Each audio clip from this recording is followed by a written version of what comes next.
This video gives an introduction to oblique triangles.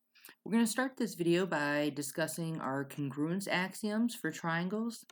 This is something that's definitely covered in a high school geometry class, so you may remember some of this. Our first congruence axiom is angle side angle, abbreviated ASA. If two angles and the included side of one triangle are equal respectively to two angles and the included side of a second triangle, then the triangles are congruent. And remember that congruent triangles are exactly the same size.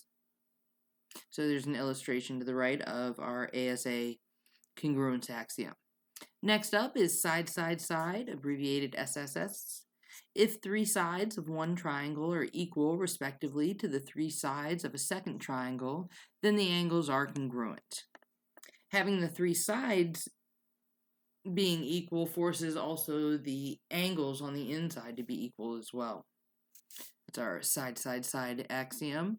And lastly, side, angle, side, abbreviated SAS.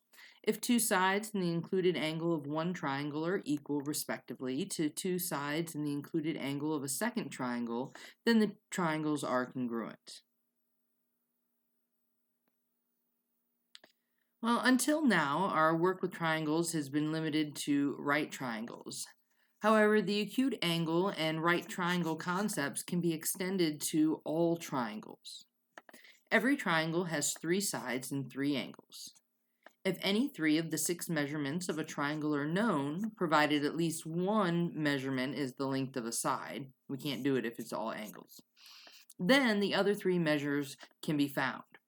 This process is called solving the triangle. A triangle that is not a right triangle is called an oblique triangle. Please note that an oblique triangle has either three acute angles or two acute angles and one obtuse angle. Also note the relationship among the sides and angles of right triangles defined by the trig functions, SOHCAHTOA, are not valid for oblique triangles.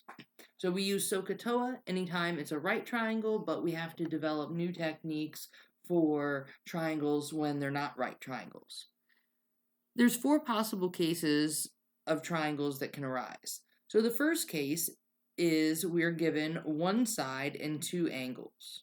Right? That's what's known. That's either side angle angle, or it could be angle side angle.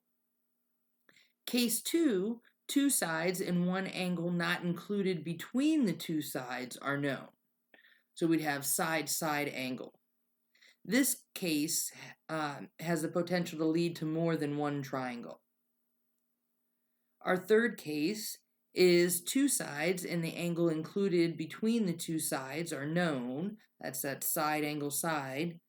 And our fourth case is that three sides are known.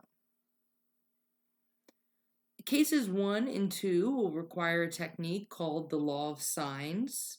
Cases 3 and 4 will require a technique called the law of cosines. And there will be subsequent videos explaining those two topics.